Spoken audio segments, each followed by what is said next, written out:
Hello guys, আজকে আমাদের এই যে মুরগির ছাল রান্না হবে। ছাল বাচ্চি। তো তোমরা কে কে খাও কমেন্ট করো। দেখে নাও কিরকম করে ছাল বাছতে হয়, তোমরা দেখে নাও। যেরকম করে গরম জল করে এমন করে টানলেই সবাই কিন্তু পরিষ্কার হয়ে যাবে। এই তো ছাড়াইছে ডাক এই যে পুরো এরকম পরিষ্কার হয়ে যাবে মুরগির স্কিন। এই যে পুরো এরকম পরিষ্কার, এর কোনো একটাও লোম থাকবে না। এই যে এই ছাল এখন ছাড়ানো হবে না। এটা হচ্ছে মুরগির মুন্ডু হবে ছাড়ানো। দেখি এই বাবা গরম জল খেয়ে এটা দেওয়া হচ্ছে বাবু। কে খাওয়া চলে আসে আমাদের বাড়ি মুরগির ছাল। কেমন এই যে দেখে নাও। এবার দেখো মুরগির ছাল কি করে ছাড়াতে হয়।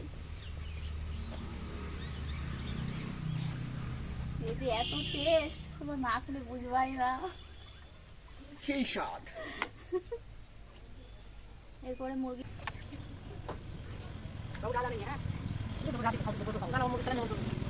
ছাল দিয়ে করতে আছে। আমি এটা পুরো ভিডিও করছি।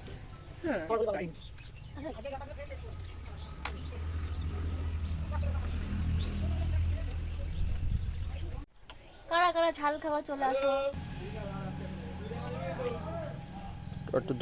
তো গাইস, ছাল টাল সব বাছা হয়ে গেছে, সব ধুয়ে টুয়ে নিয়ে চলে এসেছি, তোমাদেরকে এবার দেখিয়ে দিচ্ছি। তো গাইস, মুরগির ছাল এই যে পরিষ্কার করে ধুয়ে নিয়ে চলে এসেছি। মুরগির ঠ্যাং আর মুন্ডু সব আলাদা করে দিয়েছি, দিয়ে মানে ছালগুলোকে পিস পিস করে কেটেছি ছোট ছোট করে। আর মা এখানে বসিয়ে দিয়েছে মানে কড়াই।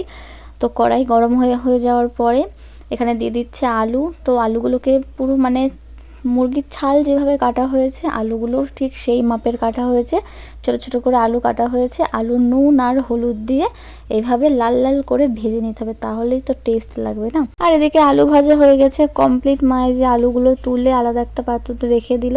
তো তারপরে দিয়ে দিচ্ছে তেল, আর এরপরে ফোড়ন, মানে যা যা ফোড়ন দেয় আর কি মাংসতে। মাংস যেভাবে রান্না করে ঠিক সেভাবে রান্না করতে হয়, কিন্তু আমার একটু সমস্যার জন্য আমি সেইটুকু তোমাদেরকে দেখাতে পারছি না, মানে মশলা কষানোর ভিডিওটা আমি তোমাদেরকে দেখাতে পারছি না একটু সমস্যার জন্য। তাছাড়া বাকিটা মানে বাকি ভিডিওটা দেখে নাও।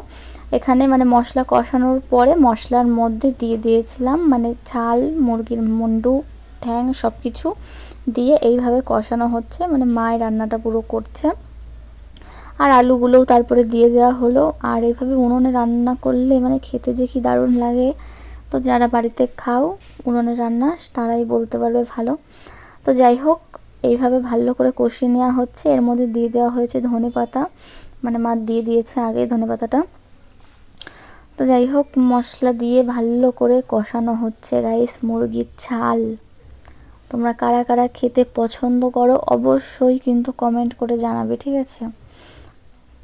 তো এখানে প্রায় কষানো হয়ে গেছে, আর মানে কিছুটা বাকি ছিল। তো মা এই যে কষিয়ে ফেলেছে, মানে সেই করে টেস্টি করে কষানো হচ্ছে। আর বেশি কষালে না মানে চর্বিটা গলে যায়, ঠিক আছে? তাই কষানো তো হয়ে গেছে, এবার মা জল দিয়ে দিল। তো বেশি জল দিলে পরে আবার মানে একটু ঝোল ঝোল ভালো লাগে না, এটা একটু কষা কষাই ভালো লাগে। তো অল্প একটু জল দিয়েছিল। তো জল দেওয়ার পরে এই যে এরকম হয়েছিল, মানে আর একটুখানি জল দেবে, মানে নাই তো আলু আছে যেহেতু আলুটা না গললে তো ভালো লাগবে না, ওর জন্য। আর কারা কারা মানে এরকমভাবে রান্না করো, মানে মাংসর মতন করেই রান্না করে, ঠিক আছে? মানে মাংস যেরকম মশলা কষিয়ে যেভাবে রান্না করতে হয় ঠিক সেইভাবেই রান্না করে। তো অনেকেই জানো, কারণ অনেকেই বাড়িতে রান্না করো। আর যারা রান্না করো না, যারা পছন্দ করো না তাদের জন্য এই ভিডিওটা না। তো যারা পছন্দ করো তাদের জন্য এই ভিডিওটা। অনেকে হয়তো বাজে কমেন্ট করবে, খারাপ বলবে, কিন্তু যাই হোক অনেকের ভালো লাগে তার জন্য অনেকে খায়। এবার যারা পছন্দ করে তাদেরকে খারাপ বলাটা উচিত না, ঠিক আছে? তো এখানে রান্না দেখো প্রায় হয়ে গেছে। আর মানে একটু নুনটা কম হয়েছিল, তাই মা বললো একটু নুনটা দিয়ে দিতে, মানে সামান্য কম হয়েছিল তাই আমি একটু নুনটা দিয়ে দিলাম। আর রান্না তো মোটামুটি হয়ে গেছে। আর আজকের ভিডিওটাও আমি এখানে শেষ করে দিচ্ছি। ভিডিওটা ভালো লাগলে অবশ্যই লাইক কমেন্ট শেয়ার করে দেবা।